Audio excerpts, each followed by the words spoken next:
స్నానాలు చేపించేటప్పుడు అంటేనండి మెయిన్ చెవుల్లోకి ముక్కుల్లోకి నీళ్ళు ఎక్కువ వెళ్ళకుండా చూసుకోవాలి. బాగా నలుగు పెట్టేయటము, స్ట్రెన్యూస్ గా బేబీస్ ని అంటే లైక్ ఏమంటారు జెంటిల్ గా హ్యాండిల్ చేయకోకుండా కొంచెం విగరస్ గా చేయటం వల్ల ఫ్రాక్చర్స్ అవటం కానీ సాఫ్ట్ టిష్యూ ఇంజురీస్ కానీ అవుతాయి.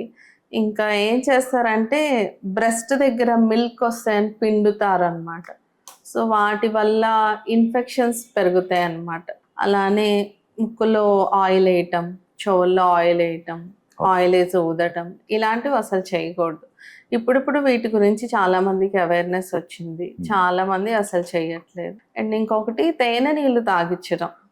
పుట్టిన పిల్లలకి మదర్ ఫీడ్ వచ్చేలోపు తేనె నీళ్ళు తాగిచ్చేవాళ్ళు అనమాట.